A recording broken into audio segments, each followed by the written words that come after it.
Hey everybody, welcome back. Today I'm going to be giving you a walkthrough of my 2025 kayak setup. I'm running the Wilderness Recon 120 again, but we made a bunch of upgrades this year. So I wanted to give you guys the walkthrough, and if you have any questions, just let me know. Let's get it started.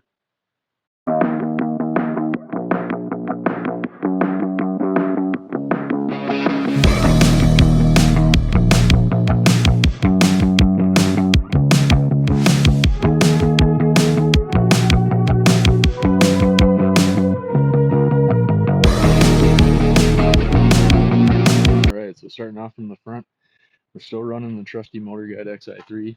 Hasn't done me wrong yet. Those new Minn Kotas do look pretty sweet though. Maybe when this one breaks down, we'll decide to upgrade that.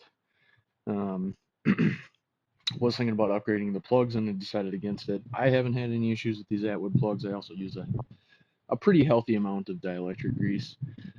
So I think as long as you're being careful, being conscious of it, it shouldn't be too much of an issue for you.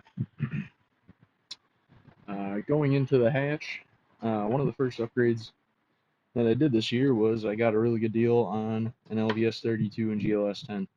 So I have the GLS 10 and my 8-switch yak power system mounted to my one objective electronics plate. Um, and it's well, I'll talk about the live scope in a little bit, I guess. But I wanted to make it completely removable. So my live scope cord, this is just the 10-foot extension. It runs all the way to the back to the flush mount plug. So we'll go over that in a little bit here. I'm going to pause here for a second and we'll put the hatch back in and I'll show you the battery setup. All right, and through the magic of YouTube, we are back. So I put the hatch back in. I'm running a 12.8 volt, 50 amp hour power clean lithium ion battery. I drilled a hole in the bucket to bring the battery plug from the yak power switch into here, and then I just have that plugged in. And whenever I charge the battery, I just unplug that, put on the clamps. Everyone's got to have a P jug, and then I have a little waterproof case in here for extra fuses, my boat registration. I'll put extra tournament tags and stuff in there, and then a headlamp because you can never have too much light. So moving on, the other upgrade I did. So if you watched the last year's video, I was running a 93 SV and a 73 SV. And I did decide to keep the 73 SV, but I picked up a 94 SV to solely run my live scope. So this one isn't networked to the other two. The 93 and the 73 are still networked together. I'm going to be doing all my mapping on the 73 and my side imaging on the 93.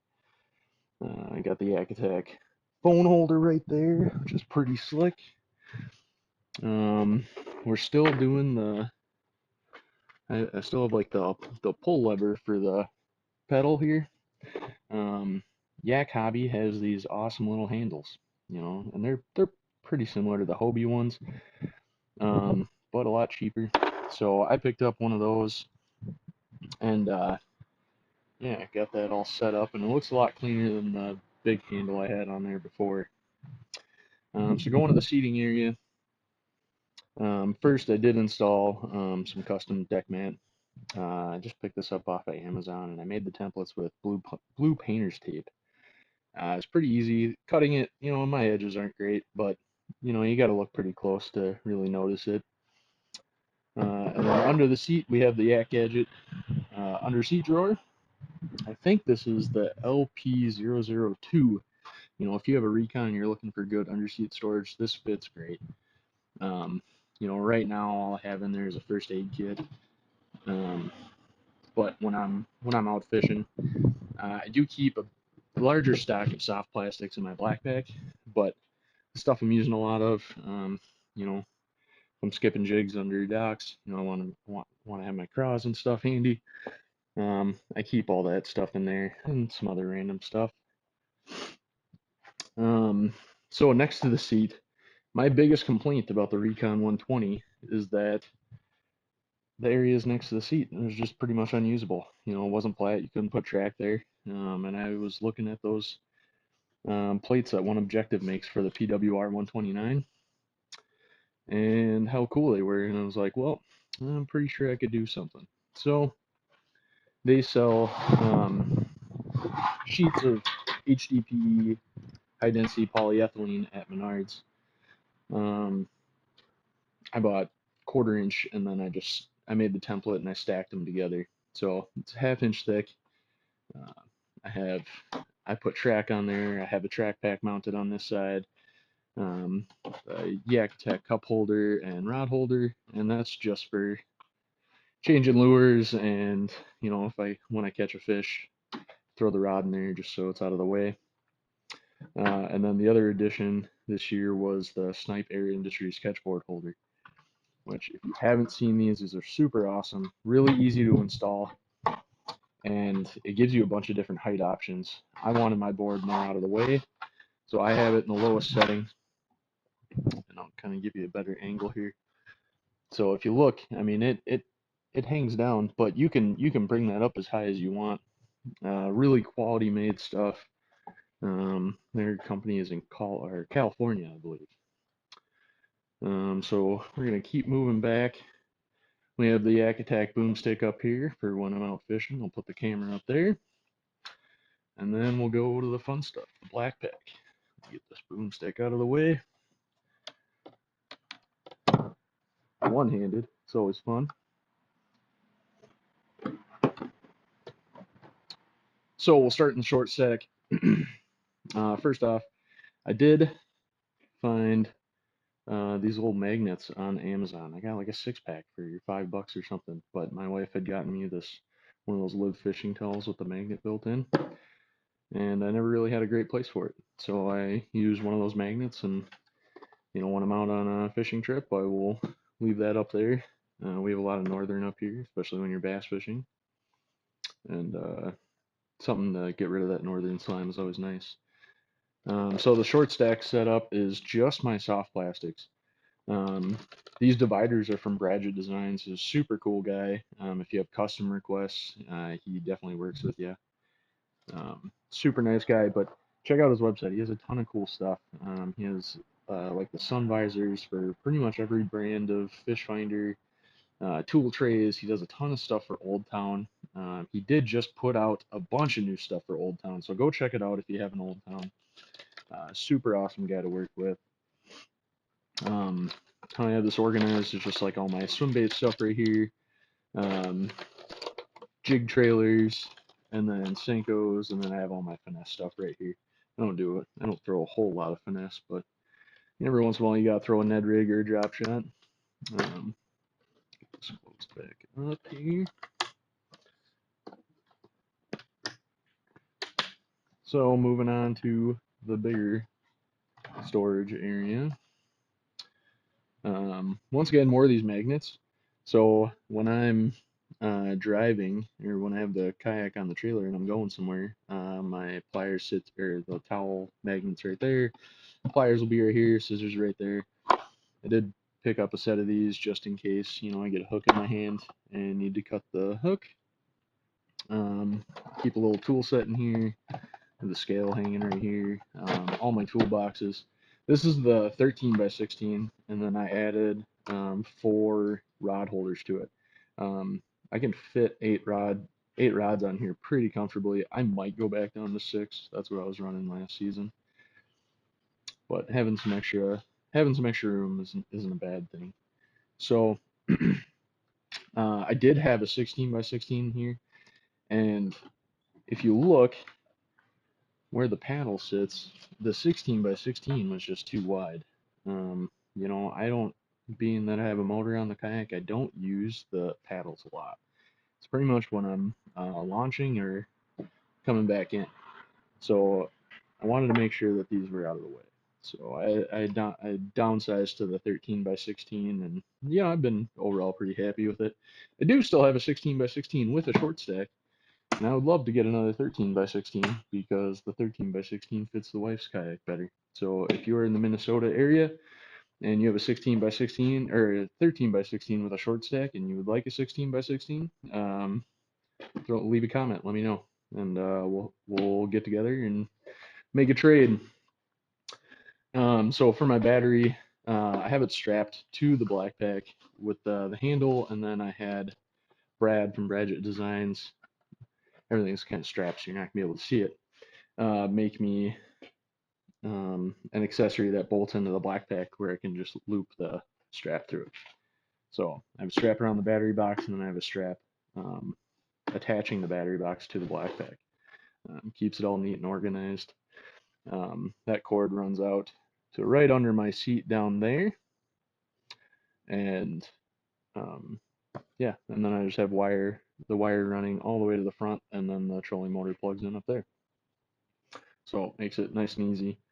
Um, I wanted to make everything as removable as possible if need be. We're going to keep moving back. So right here is my micro anchor, the power pole.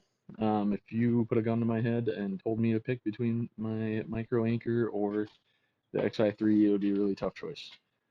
Um, I like it so much, I'm contemplating buying a second one and mounting it right here. Make that shallow water fishing a lot easier.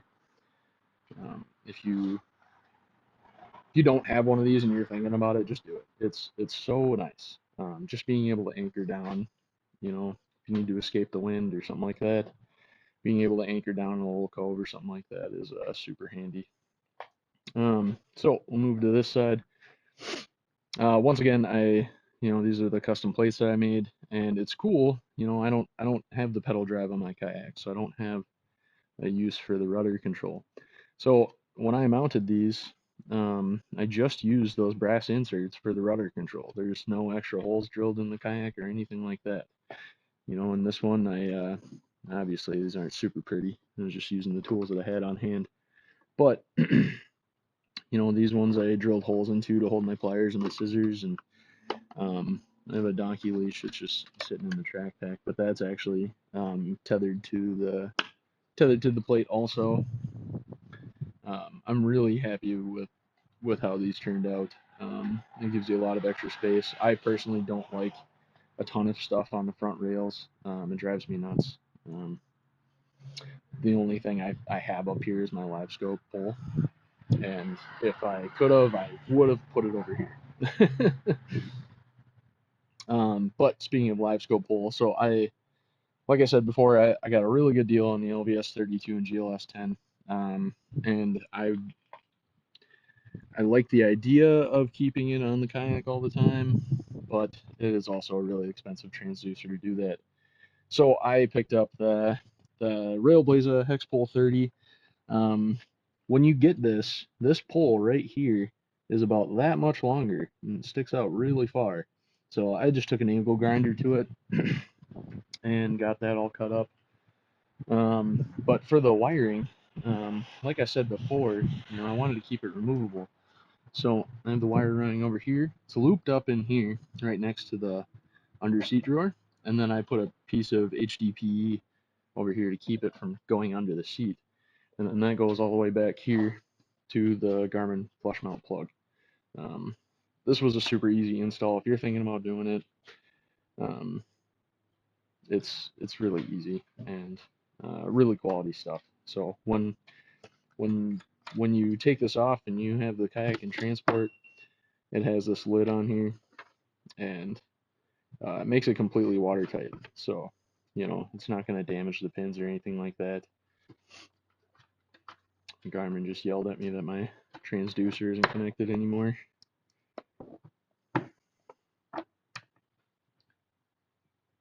There we go. But yeah, super easy. When I'm packed up to go fishing, I have all my rods in the box. I have my micro anchor pole in here, the paddle, and the boomstick. And then the only thing I throw in my vehicle is the trolling motor, the graphs, crate, and the battery, and the micro anchor. The track packs live in the front hatch while I'm driving. Oh, and then obviously the live scope pole goes in the vehicle too. The other item that I just picked up from Yak Hobby were these roto grip risers. I keep my net right on the front hatch, and I wanted to raise this up a little bit just so it was out of the way of the live scope handle. So I think this is the 2.5 inch. I did have to cut down the bolt a little bit with an angle grinder. When I talked to them, they said the bolts that they use are set up for thicker tracks. So I guess this Yak Gadget quad bar is a thinner track. I've never really had an issue with it, but um, 5 minutes with an angle grinder and you're all set. But yeah, so this is my 2025 setup for my Wilderness Recon 120. Um, Tournament season or fishing opener in Minnesota starts May 10th. That's when you can do catch and release for largemouth bass for one of the few states where you can't fish for bass between February 28th and whenever fishing opener is. It's Mother's Day weekend every year. Um, and then first tournament is May 17th. I'm fishing with Minyak and Slay Nation this year. Um, right now, I'm set to fish 9 tournaments, depending on how I do. If I get to fish the TOCs, that'll be 11. So I will be bringing you guys along on the way with the camera. I'll also be putting out a weekly video for just random fishing or something. If I need to rig something else up, I'll probably bring you guys along for that too. So thanks for checking out my rig, and if you have any questions, leave a comment, like, and subscribe. I'll have a bunch more videos coming, and we'll see you next time.